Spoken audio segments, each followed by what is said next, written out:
감사합니다. 우리 9번째 시간 기도 시리즈 계속해서 우리가 볼 텐데요. 오늘은 함께 대한 본문의 말씀 사도행전 10장 9절부터 16절과 34절에서부터 35절.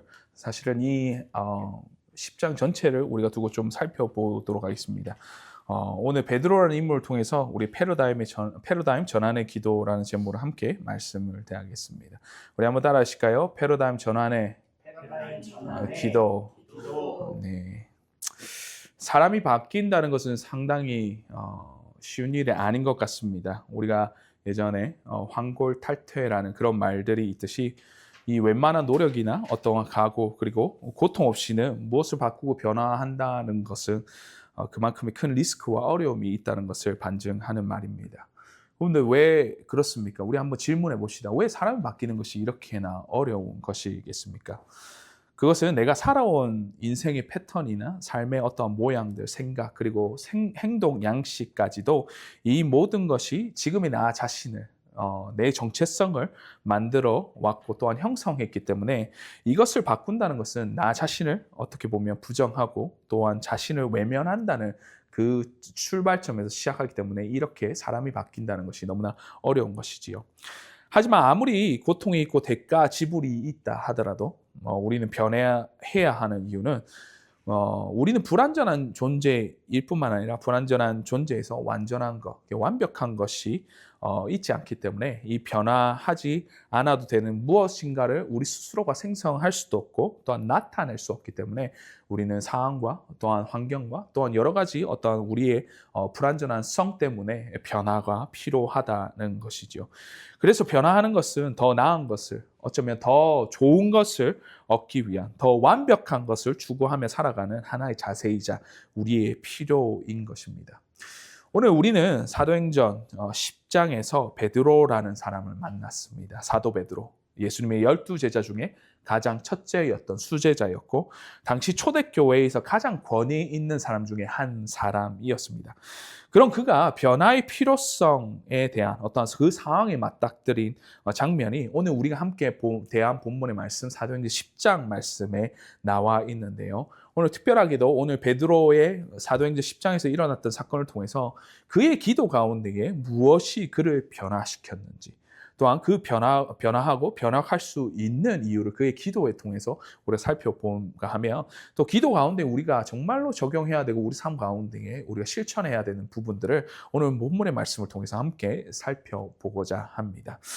오늘 본문을 우리가 자세히 살펴보기 위해서는 당시 시대에 어떻게 보면 일어났던 배경을 우리가 함께 살펴보기 원합니다. 여러분들 유대인이었던 베드로, 그 유대인이었던 베드로에게 이방인에 대한 인식은 여러분 어떻게 생각하십니까? 여타 다른 유대인들과 동일하고 또한 다름이 없었을 것입니다. 그 당시 유대인들은 구원에 대한 인식 자체가 하나님의 택한 백성이었던 그 유대인에게만 구원이 가능하다라고 믿고 있었고요. 그로 인해서 예수 그리스도의 십자가에 못 박힌 사건은 유대인들의 구원을 위한 위대한 일이었지만 그것이 다른 어떠한 이가 아닌 바로 유대인, 자기 자신들에게만 속한 것이라고 그렇게 믿고 있었던 유대인의 관념과 통념들이 지배했던 초대교회 초기 시대 때를 나타내고 있습니다. 그렇다면 이방인들은 어떻게 그들이 생각했을까요? 당시 유대인들이 가진 생각은 당연히 그들을 구원을 받을 수 없는 존재일 뿐 아니라 이방인들은 그저 지옥불에 던져지는 것으로 끝날 수밖에 없는 결말을 그들을 갖고 있을 뿐더러 또한 요세푸스 사가나 여러 가지 이제 우리가 본다면 그 이방인들을 어떤 식으로 취급했냐면 그 지옥불에 불을 피우기 위한 그런 불쏘시개의 역할을 할 뿐이지 그 이상도 그 이하도 아니었다라고 인식할 정도로 유대인에게 있어서 이방인들은 경멸의 대상이자 정말로 기피하는 그런 대상이었다라는 것입니다. 그렇다면 제가 여러분께 여쭤보겠습니다. 여러분들은 유대인입니까? 이방인입니까? 이방인이죠. 한국인입니다. 말 그대로 이방인. 그렇다면 그 당시의 유대인들의 관념에 있어서 우리는 관념상 우리가 구원받는 것이 가능한 일입니까? 불가능한 일입니다. 그저 지옥불의 불쏘시개 역할을 할 뿐 그런 비참하고 또한 가치 없는 그 이상도 그 이하도 아닌 그런 존재가 우리의 존재였다라는 것이지요. 이런 사회적 문화적인 통념에 어떤 일이 일어납니까? 오늘 우리가 읽지는 않았지만 우리 사도행전 10장 말씀, 우리 성경을 살펴보시고 우리가 함께 살펴보실 건데요. 이방인이었던 고넬료에게 하나님 말씀이 임하게 됩니다. 오늘 본문 1절부터 5절 말씀을 이렇게 말씀합니다. 말씀 대하겠습니다. 가이사랴에 고넬료라 하는 사람이 있으니 이달리아 부대라 하는 군대의 백부장이라. 그가 경건하여 온 지방과 더불어 하나님을 경외하며 백성을 많이 구제하고 하나님께 항상 기도하더니 하루는 제9시쯤 되어 환상 중에 밝히 보매 하나님의 사자가 들어와 이르되 고넬료야 하니 고넬료가 주목하여 보고 두려워 이르되 주기여 무슨 일이니까 천사가 이르되 내 기도와 구제가 하나님 앞에 상달되어 기억하신 바가 되었으니 내가 지금 사람들을 요바에 보내어 베드로라 하는 시몬을 청하라 라고 말합니다. 먼저 이방인이었던 고넬료라는 사람에게 하나님 말씀이 임하게 됩니다. 그리고는 베드로를 청하라고 말씀하시고는 요바라는 곳에 어떻게 보면 섬기는 사람들을 보내어서 그 베드로를 자신의 집으로 올 것을 청하게 되었던 것이죠. 근데 이것이 상당히 이례적인 것은 아까도 저희가 사회적인 통념과 유대인들의 관습에 의해서 어떤 식으로 이방인들을 대했는지 설명하지 않았습니까?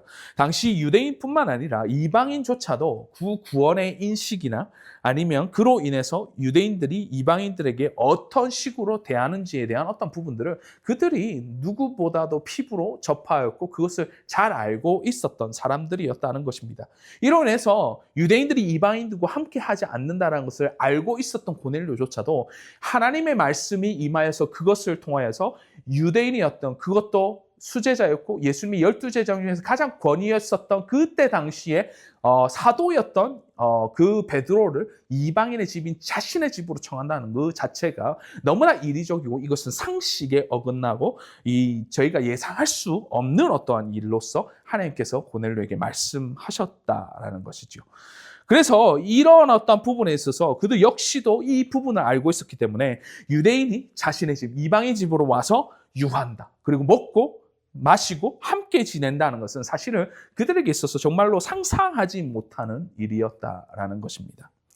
당시 이러한 일이 얼마나 충격적인 일이었냐면요. 유대인들의 정체성을 버린다라는 의미와 동일한 의미로서 그들에게 다가왔다는 것이지요. 이게 맞는 예화인지는 모르겠지만 우리 미국에 사시니까 1960년대 당시에 어떻습니까? 그 인종차별이 거의 극에 달하는 그 시대 가운데에 한 백인 가정이 그 흑인 가정을 초청해서 같은 식탁에서 식탁을 대하고 음식을 먹고 마셨다라는 그 개념과 좀 더 우리 한국적인 의식 속에서 우리가 조선시대 때의 한 예로 주인집 집안에 양반이 종놈들을 이렇게 데리고 와서 야야야 일로 와 한 상을 차려놓고 자기와 겸사한다고 생각합시다. 이게 말이나 되는 일인 것입니까? 이것은 단순히 하나의 사건으로서 충격적으로 다가온 것이 아니라 그때 당시의 유대인들에게나 이방인들에게는 그 정체성 모독이나 또한 자신에 대해서 모욕에 가까운 파격적인 일로서 다가왔다라는 것이죠. 이거는 단순히 친절을 베풀다, 좀 배려를 한다라는 그 의미 차원에서 이루어지는 어떠한 부분이 아니라 사회 정황상으로 봐서서 사회적으로 사람들에게 배신을 당할 수도 있고요. 또한 공동체로부터 배척을 받을 수 있는 정말 위험한 일 중에서 리스크가 있는 일 중에서 하나였다라는 것입니다. 그렇다면 여러분이라면 이러한 일을 앞두고 여러분들은 어떤 행동을 할 수 있겠냐는 것입니다. 내가 가진 기도권, 또 내가 가진 전부를 사실은 어떻게 보면 이 한 번의 사건을 통해서 잃을 수 있는 어떠한 상황이라면 아니 나 자신을 버리고 나의 정체성을 깡그리 무시한 채로 그 기로에 서 있는 그 과정 가운데 여러분은 어떠한 선택을 할 수 있냐라는 것입니다. 근데 그런 자리에 베드로가 가게 된다라는 것이죠. 그리고는 그들과 함께 욥바에서부터 출발해서 고넬료의 집 가이사랴에 가는 과정 가운데에 베드로가 기도하게 되는 것이죠. 오늘 본문의 말씀 9절 말씀 함께 살펴보시겠습니다. 이튿날 그들이 길을 가다가 그 성에 가까이 갔을 그때에 베드로가 기도하려고 지붕에 올라가니 그 시각은 제6시더라라고 말합니다.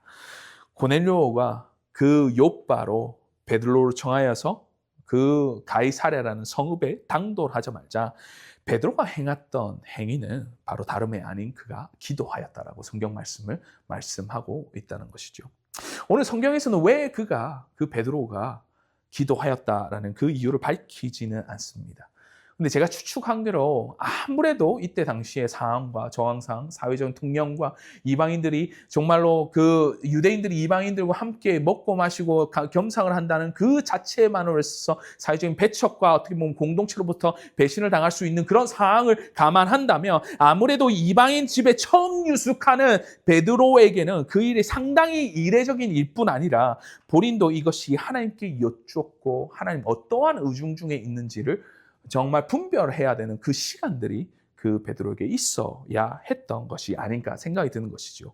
그리고는 기도를 시작하는데 정말 이상한 일이 하나님을 통해서 이런 환상 가운데 베드로에게 보여주시고 말씀하시게 됩니다. 성경 말씀을 이렇게 설명하는데요. 우리 10절에서부터 16절 말씀 제가 다른 설명 안 보태고 이 성경 말씀을 한번 살펴보시겠습니다. 10절에서부터 16절 말씀에 이렇게 말씀합니다. 그가 시장하여 먹고자 하며 사람들이 준비할 때에 황홀한 중에 하늘이 열리고 한 그릇이 내려오는 것을 보니 큰 보자기 같고 내 귀를 메어 땅에 들이웠더라. 그 안에는 땅에 있는 각종 네발가진 짐승과 기는 것과 공중에 나는 것들이 있더라. 또 소리가 있으되 베드로야 일어나 잡아 먹으라 하거늘 베드로가 이르되 주여 그럴 수 없나이다. 속되고 깨끗하지 않은 것을 내가 결코 먹지 아니하였나이다 한데 또 두 번째 소리가 있으되 하나님께서 깨끗하게 하신 것을 내가 속되다 하지 말라 하더니 이런 일이 3번 있은 후에 그 그릇이 곧 하늘로 올리워져 가니라라고 말씀합니다. 여러분들 오늘 본문의 말씀을 읽어보면서 어떠한 일이 지금 벌어지고 있는 것입니까? 베드로가 환상 중에 한 모습을 보게 됩니다. 하늘에서 한 그릇, 보자기 같은 것이 내려오는데 그때 당시에 유대인들이 부정하다라고 여겼던 4발 가진 짐승, 또한 기는 것, 그 공중에 나는 것들이 이렇게 동물들이 내려오는 것이죠. 이것들을 부정한 것을 하나님께서는 그 베드로에게 야 잡아 먹으라 라고 명령하시고 말씀하시고 있었던 것이죠. 그러니 그 말씀을 그 환상 중에라도 그 꿈 중에라도 말씀을 받은 그 베드로는 당연히 그 유대인이었던 베드로에게는 못한다. 하나님 이것을 부정한 일이기 때문에 내가 하지 못합니다. 라고 말할 수 없는 그 상황에 당돌하게 된 것이죠. 근데 그것을 하나님께서는 야 부정한 종물들을 내가 깨끗하게 하였다라고 말씀하시면서 네가 부정하다, 속되다 하지 말라라고 하시며 이 일을 3번이나 베드로에게 동일한 말씀을 통해서 말씀하고 하십니다. 그런데 베드로가 환상 중에 그 말씀을 듣고는 깼는데 우리가 하나님께서 3번에 걸쳐서 이것을 동일한 환상을 보여주신 이유는 이 일에 의심할 여지도 없이 하나님의 확증과 계획하심이 확실하게 말씀되었다라는 것을 오늘 본문의 말씀을 통해서 말씀하고 있다는 것이죠. 이에 베드로는 가이사랴에 있는 고넬료의 집에 가서 자신이 있었던 일들을 상세히 그들에게 설명하고는 말씀을 전한 후에 우리가 오늘 읽은 핵심의 말씀이 34절과 35절의 말씀을 그가 고백하게 되었던 것이죠. 우리가 괜찮으시면 이 2절의 말씀을 함께 말씀을 살펴보면 좋겠습니다. 우리 함께 읽어봅시다. 시작. 베드로가 입을 열어 말하되 내가 참으로 하나님은 사람의 외모를 보지 아니하시고 각 나라 중 하나님을 경외하여 의를 행하는 사람은 다 받으신 줄을 깨달았도다 라고 말합니다. 베드로의 기도 이후에 그가 했던 가장 큰 변화는 바로 하나님 말씀에 대한 순종이었습니다. 오늘 베드로의 기도의 가장 중요한 부분은 기도 자체에 있는 것이 아니라 그 기도 이후에 그가 했던 행동, 그가 취했던, 그가 나타냈던 행동에 있었다는 것이죠. 그는 분명히 유대인이었고 기도 중에 하나님의 말씀이 임하였고 그 부정한 음식을 먹으라라는 말씀에 거부할 수도 있고 부정할 수도 있는 상황이었음에도 불구하고 그는 기도 중에 받은 하나님의 말씀이 그 말씀이 확정되었고 그 계획하심이 이루 말할 수 없이 나에게 말씀하셨으니 그 말씀을 전하는 일에 말씀을 말씀하시는 바에 내가 순종하고 이방인들에게 구원의 메시지, 복음의 메시지를 전하는 그 사역을 감당할 뿐 아니라 그들을 동일한 하나님의 백성으로서 받아들이고 그 집에 유숙하고 함께 지내었다라고 오늘 본문의 말씀 말하고 있지 않습니까? 그때 여러분들 너무나 큰 일이 일어난 것이 그 기도 이후에 베드로의 순종이 이끌어냈던 결과는 당시 구원의 증표로서 하나님께서 특별하게 보여주셨던 초대교회 마가의 다락방에서 나타났던 성령의 부으심이 그들 가운데 동일하게 일어날 뿐 아니라 이방인들에게도 방언을 말하고 하나님의 높여 예배하는 일이 동시에 일어남에 따라 그들에게 침례를 베풀고 그들 역시도 구원받은 자로서 여겼다라고 성경 말씀 말하고 있다는 것입니다. 44절에서부터 말씀하시기로 베드로가 이 말을 할 때기에 성령이 말씀 듣는 모든 사람에게 내려오시니 베드로와 함께 온 할례 받은 신자들이 이방인들에게도 성령 부어 주심으로 말미암아 놀라니 이는 방언을 말하며 하나님 높음을 들음이로라. 이에 베드로가 말하되 사람들이 우리와 같이 성령을 받았으니 누가 능히 물로 침례 베품을 금하리요 하고 명하여 예수 그리스도의 이름으로 침례를 베풀라 하니라. 그들이 베드로에게 며칠 더 머물기를 청하니라 라고 말씀하면서 오늘 본문의 말씀은 마무리가 됩니다. 사랑하는 성도 여러분, 베드로의 기도에서 무엇을 여러분들은 보십니까? 바로 패러다임의 전환, 변화의 변혁을 이끌어낼 수 있는 가장 큰 핵심은 우리가 기도 그 자체에 있는 것도 중요하고 또한 기도를 어떻게 해야 되는지 그 방법적인 부분에 있어서도 우리가 너무나 중요하게 생각해야 하지만 더더욱 우리에게 필요한 것은 훨씬 더 그것보다 중요한 것은 바로 기도 이후에 우리의 모습 가운데 행하여져야 하는 행동, 바로 하나님의 말씀에 우리가 순종하는 그 모습이 우리에게 반드시 있어야 함을 우리에게 말씀하고 있다는 것입니다. 이것이 패러다임 전환의 기도이자 변화와 변혁을 이끌어낼 수 있는 기도의 결말이라는 것입니다. 제가 학교 일로 줄곧 간간히 출장을 가게 되게 됩니다.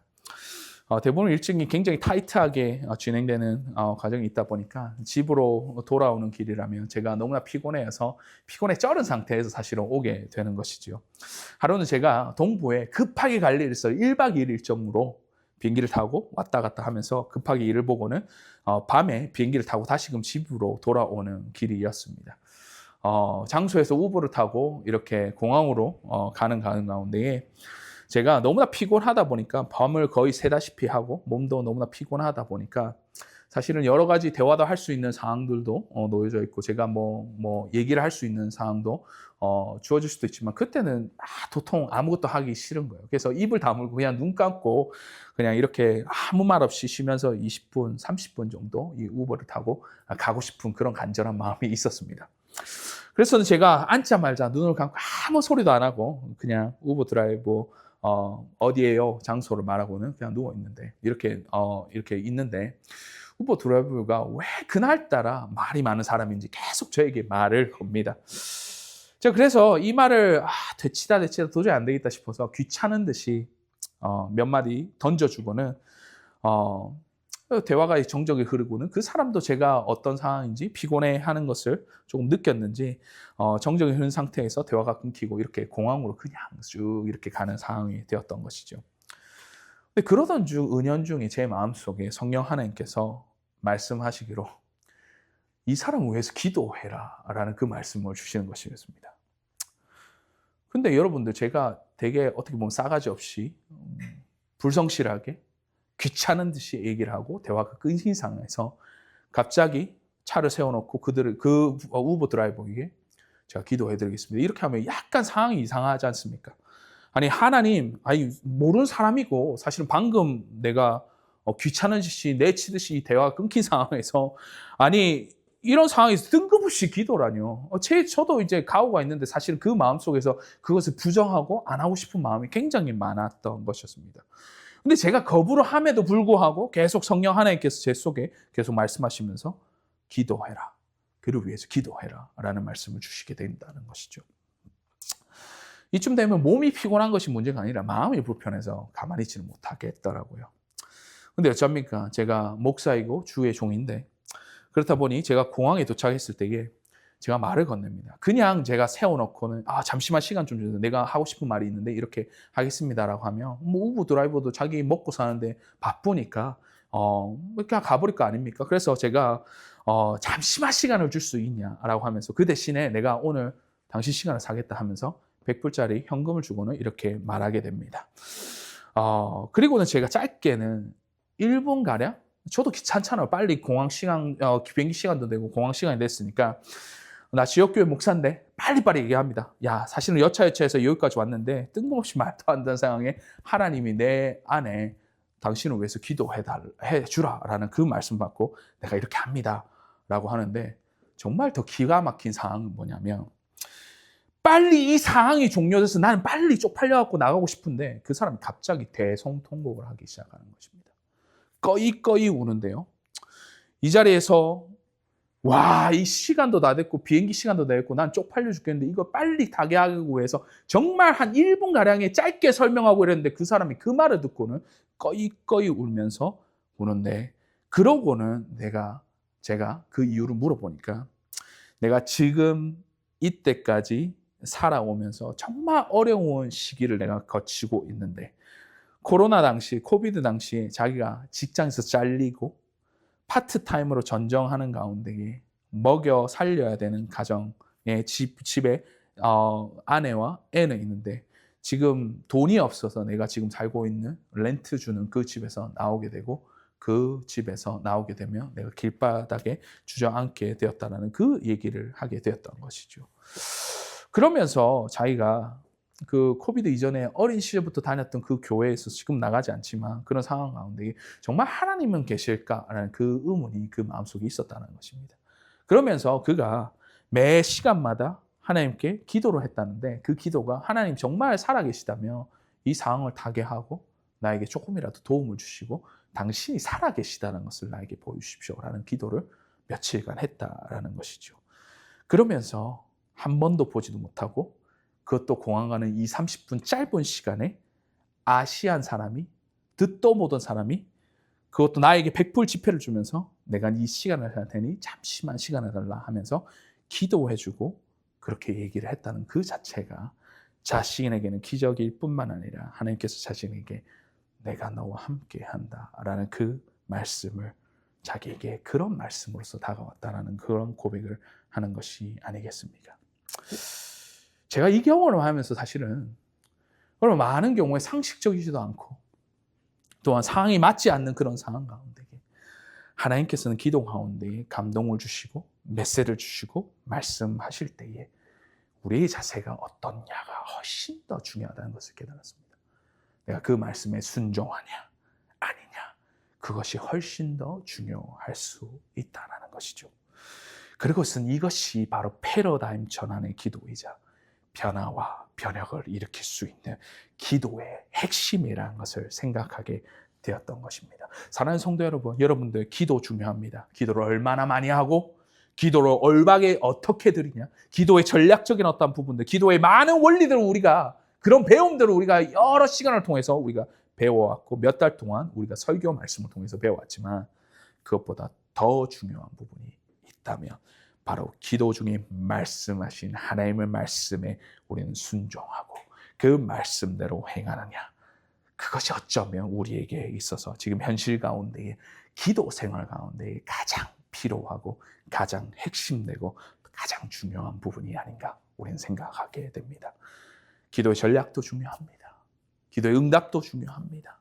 또한 기도를 어떻게 하느냐, 기도의 양도 중요하고 기도의 어떤 자세, 여러 가지 태도, 기도에 대한 어떤 부분들을 우리가 지식적으로 알고 있지만 하지만 하나님께서 기도 중에 우리에게 말씀하시는 그 말씀을 우리가 진정으로 받들고 그 말씀에 순종하느냐 아니냐는 여러분의 결단과 또한 그 가운데의 기도가 실질적으로 현실 가운데 일어나냐 안 일어나냐라는 그 기로에 있어서 결정적인 이유이자 우리에게 주시는 하나님의 일하심의 그 시초가 됨을 우리는 기억해야 할 것입니다. 이것이 패러다임 전환을 이끌어낼 것이고 또한 변화와 변혁의 가장 중심에서 우리 삶과 공동체 그리고 우리 모든 것을 변화시킬 수 있다는 그 믿음을 가지고 나아가시는 저와 여러분이 되시기를 주의 이름으로 간절히 소원하는 바입니다. 우리 시간대에 기도 한번 하실까요? 우리 기도합시다. 우리 반응하면서 기도하실 때에 기도하는 거 중요합니다. 기도하는 것조차도 중요하고 어떻게 어떤 자세로서 어떤 전략으로서 우리가 기도하는 것도 중요하지만 무엇보다 중요한 것은 그 기도 가운데 하나님께서 주신 그 마음의 감동, 그 메시지를 우리가 실질적으로 순종하며 행하고 있느냐. 이것이 굉장히 우리 가운데 기도 생활 가운데 핵심인 것 같습니다. 많은 순간 우리가 기도의 자리에 나아갑니다.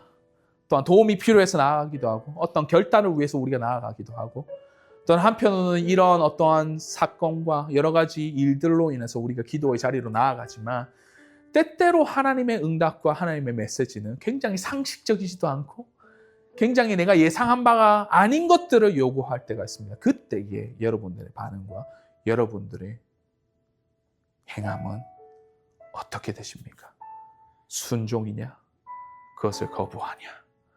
내가 순종해서 하나님 이 일들을 내 상식상으로서 내가 하기 싫은 일들조차도 내가 하겠습니다라는 그 모습과 내가 이거는 조금 불편해서 하나님 하기 싫습니다. 아니 내 상식 밖의 일입니다. 라는 것을 거부하는 그 두 어떠한 기로 가운데에 어떤 부분에서 하나님께서는 더욱더 큰 일들과 행하심이 그 기적의 일들이 일어나겠냐는 것입니다. 오늘 말씀을 통해서 우리가 보지 않습니까? 패러다임 전환의 기도. 그 기도는 기도 자체에 있는 것이 아니라 기도 이후에 우리의 반응에 있으면 우리가 다시 한 번 더 우리 마음판에 새기고 주님 앞으로 나아갑시다. 하나님 말씀하십니다. 그 말씀에 순종하시기 바랍니다. 그 말씀하신 대로 우리 상식 밖에나 내가 상황적으로 이것이 여의치 않더라도 주님 내가 순종하겠습니다. 그 말씀대로 순종하여 행하겠습니다. 라는 그 기도의 순종의 그 해답과 또한 그 행동으로 인해서 하나님께서는 우리 인생과 공동체와 우리 모든 것을 일하시고 우리와 함께 동행하시고 또 우리에게 그 기적적인 일들을 보이실 것임을 다시 한 번 더 고백하며 나아갑시다. 이 시간대에 우리 기도합시다. 주님, 나에게 순종할 수 있는 마음과 순종할 수 있는 담대한 담력조차도 나에게 허락해 주시옵소서. 그 기도의 말씀 가운데에 우리가 순종할 수 있는 자세로서 주님 나아가기 원합니다. 우리 한번 기도하시면서 나아갑시다. 주님 감사합니다. 이 시간대에 주님 우리가 정말로 기도도 중요하고 기도의 양도 중요하고 우리가 어떻게 기도해야 될지 그 방법과 여러 가지 전략과 여러 가지 아버지여 기도 자체도 중요하지만 그 기도 가운데 우리에게 말씀하시는 그 아버지여 그 음성을 우리가 받들고 순종하며 나아갈 수 있는 우리 모습들이 아버지여 우리 가운데 일어날 수 있도록 함께하여 주시옵소서. 아버지 베드로가 아버지 그 이방인에게 복음이 전파하는 그 기로에 있어서 고넬료라는 그 이방인과 함께 있을 때에 그 기도 중에 하나님께서 말씀하시는 그 말씀에 순종하여 행한 일들이 결국에는 아버지여 주님의 복음이 단순히 유대인들에게 아버지여 제한된 것이 아니라 온 세계의 만민에게 퍼져가며 예수 그리스도께서 그 구원의 역사가 우리 모두에게 일어날 수 있음을 아버지 공포하며 나아갈 수 있는 그 일들이 이 사건을 통해서 일어난 것처럼 주님 말씀하시며 우리가 따라가고